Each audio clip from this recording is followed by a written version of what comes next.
as one of my fellow New Zealand Samoan friends used to say when she was the minister, warm Pacific greetings to you all. It's courtesy of Dame Va Moana Research, who introduced that to our way of greeting people in a mixed audience, so I won't go through all the list. So I'm delighted to be able to be part of this evening for the Auckland Museum Institute and to introduce the speaker. But before I do that, I'd just like to say, because I've been around the room a little bit and found out that some of you are from the Royal Society, some are from the Museum Institute, and some have from the museum come along to a Museum Institute.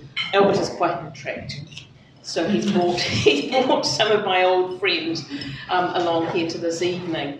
I'd just like to put in a plug for the Museum Institute because I became associated with the museum as the inaugural chair of the Pacific Advisory Group, along with Albert, who's got a very long association with the museum.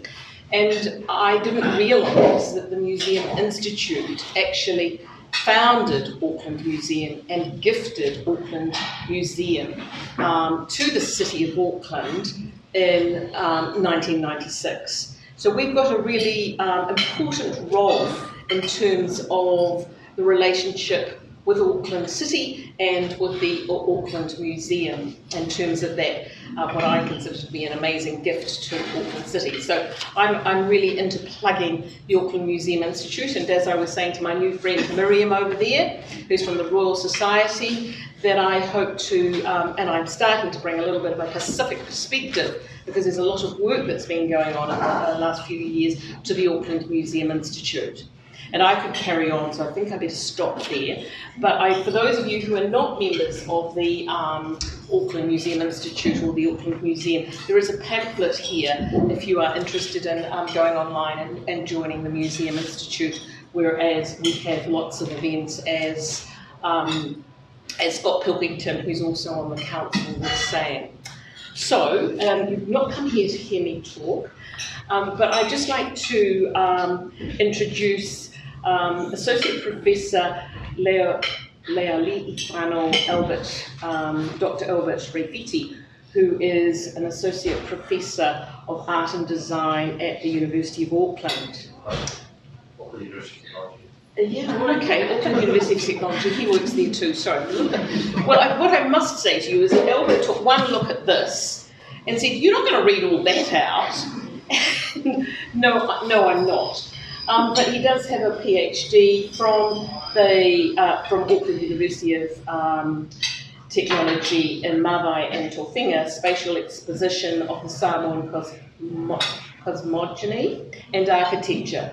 And so his first degree and his first career was actually in architecture, where he was an architect in London for a few years before he came back to New Zealand and was a design architect with Noel Lane Architects. And he was part of the team that developed the Pacific Lifeways and what used to be called the Bowl and is now called the talanoa at Auckland Museum. And so he's worked at a number of tertiary institutions here in New Zealand. And I won't go through your research and professional speciality, because quite frankly, I don't understand what half it's about. It's very academically dense, but he has been involved in a lot of publications, 3 pages of publications. So, at the present time, he's a key researcher for MB. I'm not even sure what you're doing there, but he has been the lead researcher at the Marsden with the Marsden Grant for 3 years with Va Moana, Space and Relationality in the Pacific Thought and Identity. But what we've come here tonight to hear him talk about is his 6 months in 2019-2020 as the Andrew Mellon Art History Fellow of the Metropolitan Museum of Art at New York. So he's had a long involved, so he didn't talk specifically about that, and he also has had this very long involvement with Auckland Museum, being on the Pacific Advisory Group, and is being called back to be part of further developments over the last few years at Auckland Museum. As I said, you didn't come to hear me, so I'd like to introduce Albert. And I've said to my friends, because Albert is Samoan, and I've said to my friends here, you're not allowed to ask about what's going on in Samoa. And they said exactly what you said. Don't be such a spoiled sport. But really, our focus is about his professional work, and at a certain point in time, you may be able to ask him about Samoa.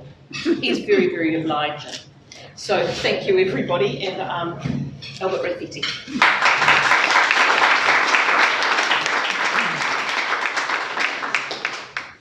Thank you very much for the invitation, Marilyn and Ray and the Museum Institute, and thank you for those people who don't know me for being here. I know there's a few people that I do know from my from Auckland University of Technology, my MBIE colleagues over here, and also some colleagues from people I worked with at the museum some years ago. And Marilyn and Natasha. So I do know some people here. And fully. I've already said fully. Yeah. So I'm not too sure what I'm going to talk about. I've got some notes here, so I will just go into talk. Since I think the title that we agreed on was something like a Samoan academic walks into the Metropolitan Museum of the Art and discovers Te Maori. So I'm going to basically cover that. But before that, I like to say Tulo Lipaia Mamaru Whakatonga, Talo Whalava Ya Otou, greetings to your ancestors. I'm here as a latest manifestation of my ancestors, and we share the space. I was born and raised in Samoa. I came here as a 14-year-old. I was raised in a village called Fasito'outa on the island of Upolu. If you've been there, it's the main island where the airport is located. And I came here for college. I attended, like Ray, Otahu College in South Auckland, and then went on to the University of Auckland to study architecture. In fact, I started off doing law intermediate, and I did not like, I wasn't made for law, so I ended up going over and do architecture, where things were a lot more interesting. And after architecture at the university, I worked in New Zealand for a firm that was known for their restaurants and fabulous houses. They were Lane Priest architects. And I worked for 1 year before I left for London. And I was there for 2.5 years, working mainly for an architect, or a couple of architects who worked on one project that I worked on mainly was the Camden Art Centre up in Finchley Road in London, and that's really and the people I worked for in London were also Kate Heron. Her father was Patrick Heron, quite well-known British painter, and so I came in contact with the kind of the art world, the English art world, and attended fabulous openings at the old Tate Gallery and the British Museum. It was a really educational experience for someone who did not expect to be in those places. So when I returned to New Zealand, I worked again for Noel Lane, who was my old employee. And Noel Lane's work at that time was known for working predominantly with artists and with restaurants and homes and kind of small galleries that were, for instance, John Matthews in New Plymouth. I worked on his gallery space that he had built there. So I got to enjoy working with creative, or the artifact, if you like. This is way before I started to start working with the museum. And then I was one of the very early people that work on the Gibbs farm up north. I was the guy who did all the initial drawings for the farm when it was just a bare landscape. And it's amazing how that's evolved. So that's kind of my background in architecture. And then in 1994, when I was still working for Noel Lane, we did a submission for the renovation of the Pacific galleries, as well as, and I think this is where it was really advantageous, was to also design for potential development of, at that time, a courtyard in that where the south atrium is now located, and I worked on that, and then I left Noel Lane to go and practice on my own. I was rethinking because my background at university was always somewhat interested in theories, history, ideas, and I was rethinking at that moment how to pursue my career as as someone interested in ideas, but also in the built environment. And so I left Noel Lane to go and really to pursue a career as an academic. So I worked part-time in my own practice with a few other people, and part-time teaching at the University of Auckland, and then at the Unitec School of Architecture, and then I moved to AUT. And in that time I became an advisor to the late Roger Nietzsche and Fully at the Pacific Collection when they were doing the Pacific galleries. So I got to really start to really think about the role of artifact, how they play, because I've always been around, especially Pacific artifacts, growing up in Samoa. But it was a moment then I realized that the artifact as a carrier of a particular kind of aesthetic or history, and how they can be unpacked or displayed or experienced in a different kind of space. So I got me really interested about that. And it's probably why then I started to look at the role of architecture in the Pacific in terms of facilitating for these artifacts and their history to be articulated. Boy, I could go on forever. And then subsequently I've always been involved in the museum in one way or another. I was on the Pacific Advisory Group Committee at the museum, and I'm currently now on another advisory committee to the architects. And and also my research around, that all got me thinking about the role of the artifact, the role of spaces, the role of the context of things.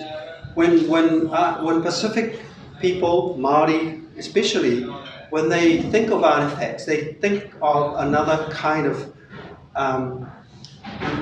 object or thing that spans dimension. It means that suddenly people relate to this thing because it has a genealogy connected to the past, to places and people, so that the artifact had this wonderful ability to kind of hold people, hold connections.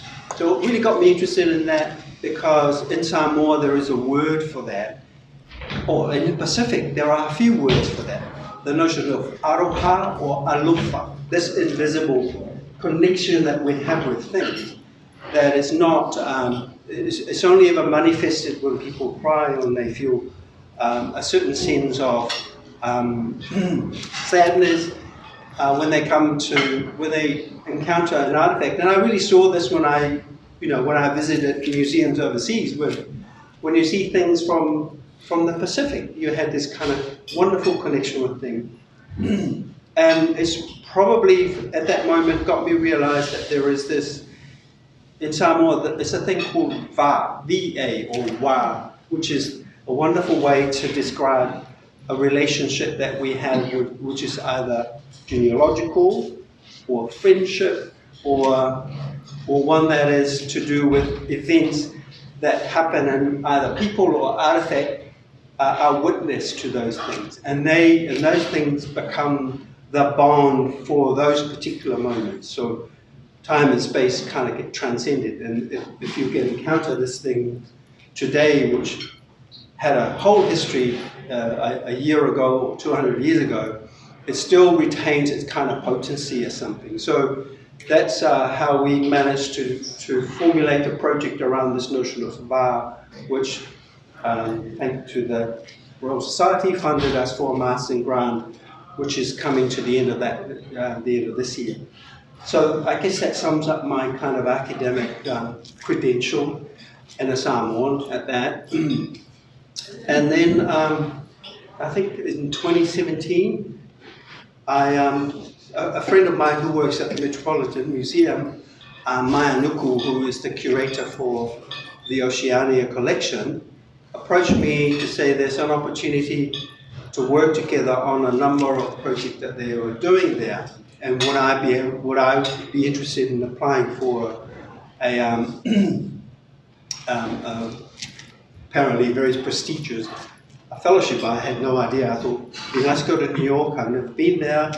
I've been past New York 3 times, never got off the airport.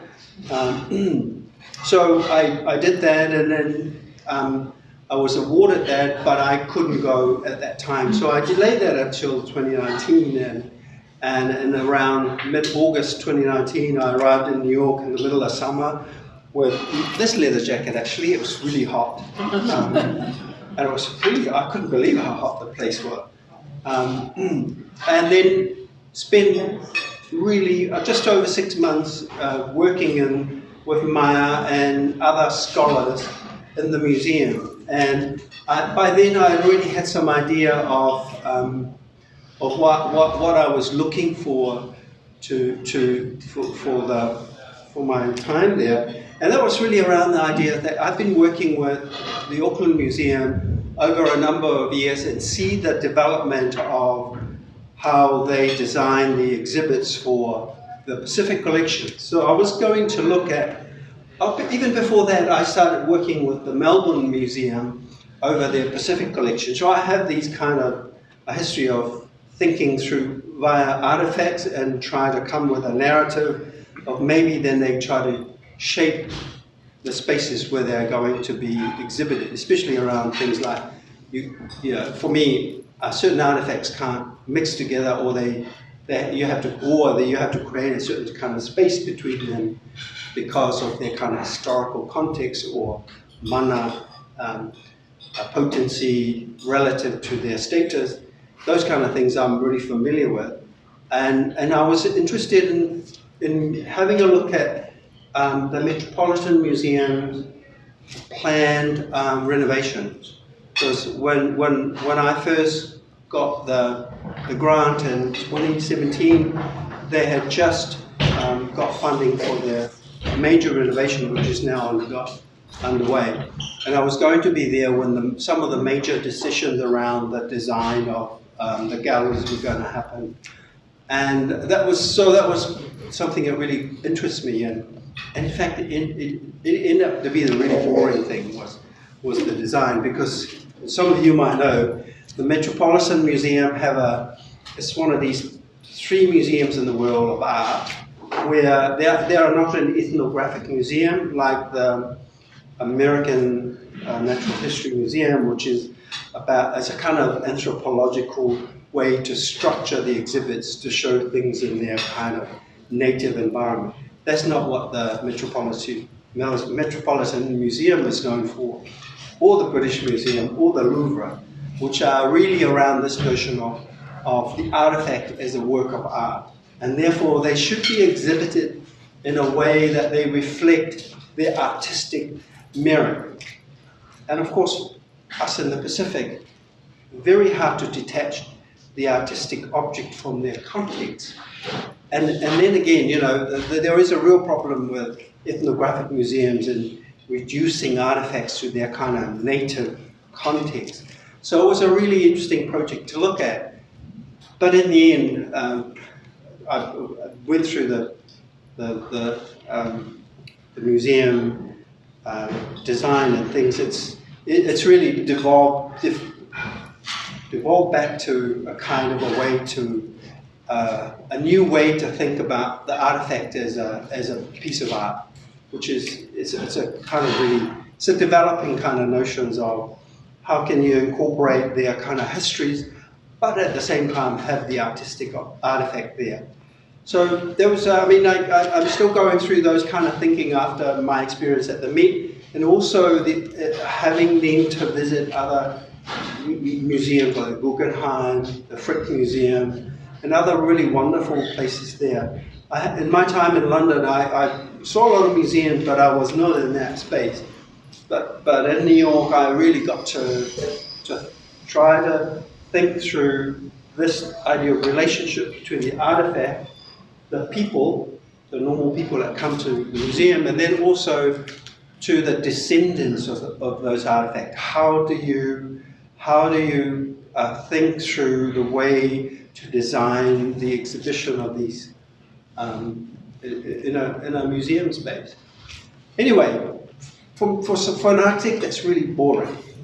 But, and this is where the Te Maori thing came in. Of course, as New Zealanders, we all know about the Met because of that's where they had the Te Maori exhibition, which opened in September the 10th, 1984. As a school kid, I remember the TV and the live streaming of those things on television. So it was very attractive. And then one day, I just suddenly realized in front of me, or just around where I was sitting, was the archives for Te Maori exhibition. And Maya kind of pointed out where I could start. So I started going through the archive. And because of my interest in the idea of, I'm staying well away from the script, so I'm just going to talk. Just stop me if you think I've gone over time. And because of my interest in this notion of relationship, I was going through, archive. These are official letters of invitation or correspondence between the New Zealand Consul General in New York and the Met and the Metropolitan the director of the museum, and then the Oceania curators and the director of the Nelson D. Rockefeller wing galleries. And also you get to see some of the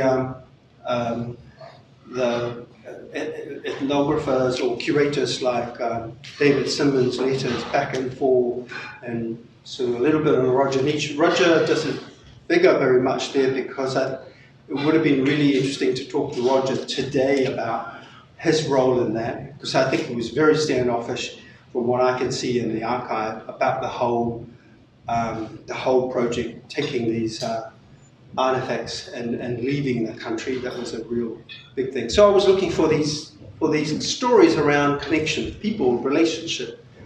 And one of the things that was really interested me was the kind of the genesis. Who came up with the idea to have the exhibition?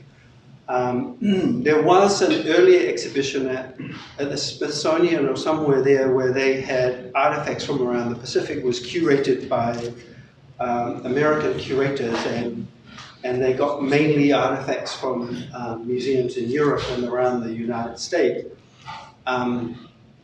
So what has come down to so far from my notes, I had to revisit them because I haven't had a look at them. And it looks like in 1972, the Metropolitan Museum, and this is where I'm trying to look into who exactly from the Metropolitan Museum and the De Young Museum in San Francisco, they approached the New Zealand government via the New York Consul Office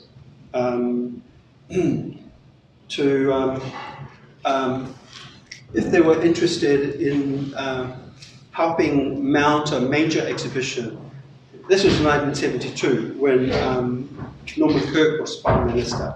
And Norman Kirk, I haven't dug into the archives of the government here, but apparently he was really favorable about the exhibition, and also at that time they started to put together a list of artifacts, 200 works, which they'd drawn up. And here, I haven't found it yet, but it's from later correspondence. It looked like David Simmons had a big hand in that list, and that was when he formed a relationship with, mainly correspondence with the director of the Oceania and Africa and the pre-Columbian department in New York, the Met. His name is Douglas Newton, who's a British. They form a friendship that kind of, they appear again and again in the archives. And so that was the beginnings of that. And there was, in 1973, when Paul Cotton, I don't know if you know Paul Cotton, I remember him as a guitar playing guy back in, when I was a student, but he also became a governor to Samoa and Tonga. And he picked it up in 1973, and he really was the guy that really pushed the exhibition to happen. And by 1990, he only lasted in New York in 1974, but he was a guy that put together Hamish Keith, Ken Corby, Douglas Newton, and a number of other people in a kind of conversation that I think, if it wasn't for those conversations, the exhibition would have happened. And then in 1976, it all went to pieces because Norman Kirk had passed away, and also the oil crisis. New Zealand didn't have the money to support the exhibition, and it went into hiatus, except for the letters back and forth between Douglas Newton, the director of the American Federation of the Arts, Wilder Green.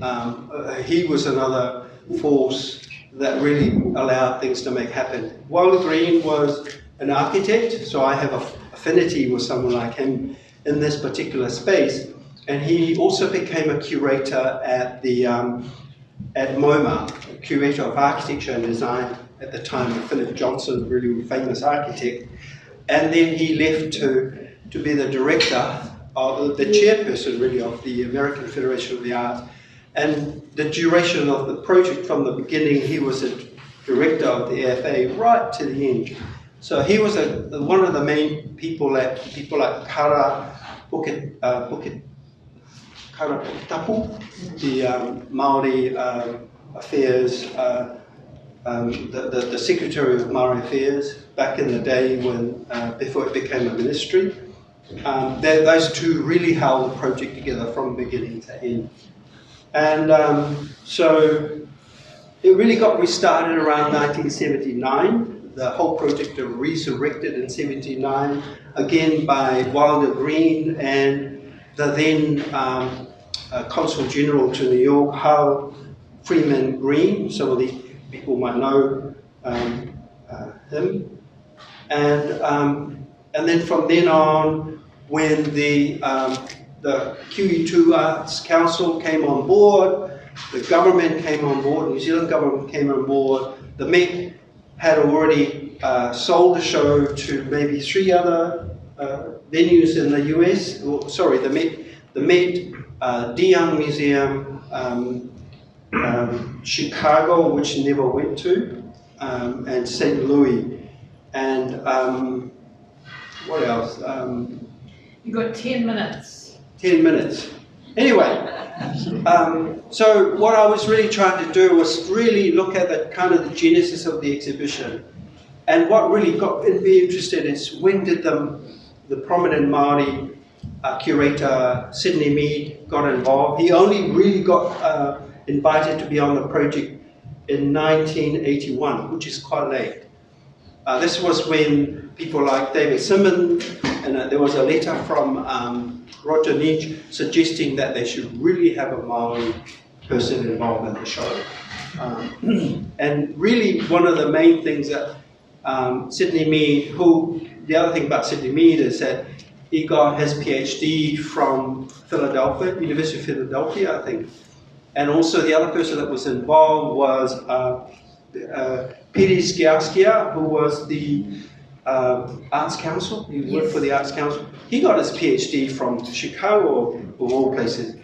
And then Hirini Mead, him and Kara Puketapu, who was not a monk himself, was quite an educated Māori person, they really drove the project from 1980 onwards. Not just, it really was their vision to I mean, you've got to go back then.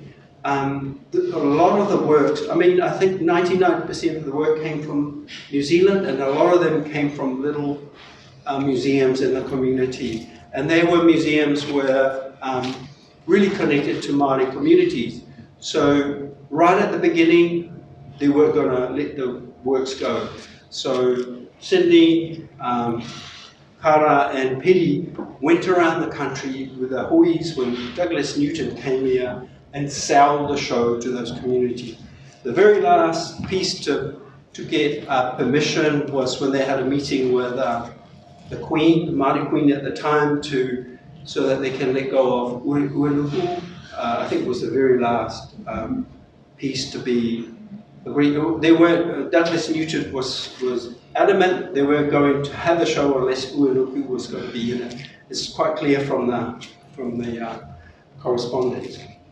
Anyway, that got me really interested about this notion. Well, at least the kind of research that I do is, especially with my current research around the idea of a Pacific or Maori cosmopolitanism, and the idea that there were these educated people. The story really starts with me with the generation of Albert Wendt,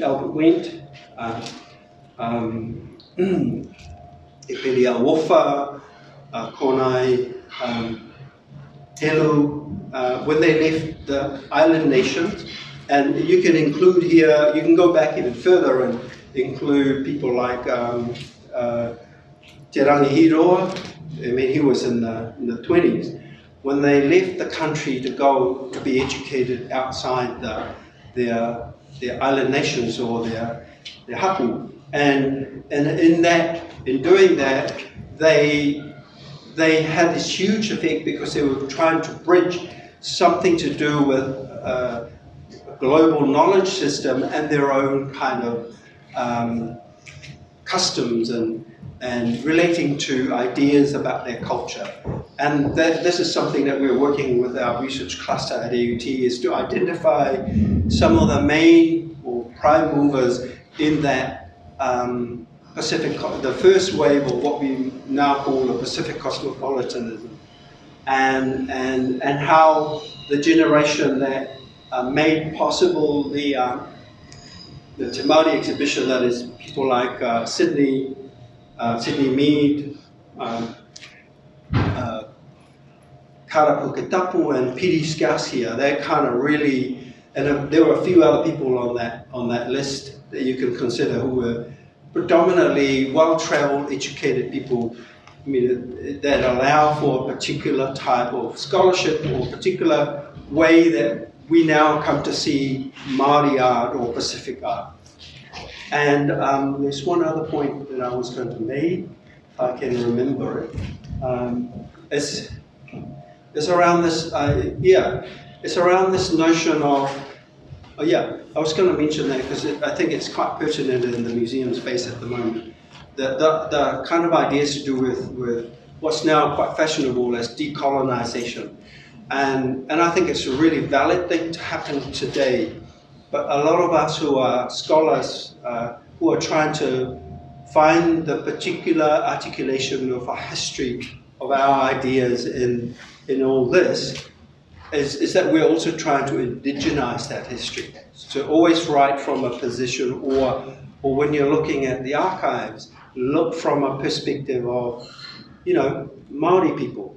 What were these gentlemen looking at? On one hand, some very enticeful idea about globalization and the world of art, but at the same time, they're very, very connected to their matauranga and to their ability. All these men that were part of the show and the Māori, they could speak very fluent reo at the time, and you've got to remember in the 80s, there were not that many people speaking the reo, not the way that we do it today.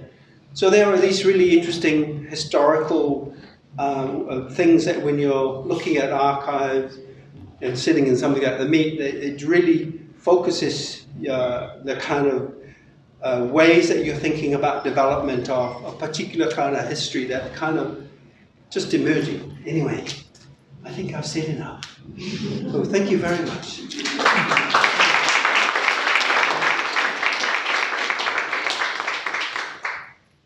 Thank you, Albert.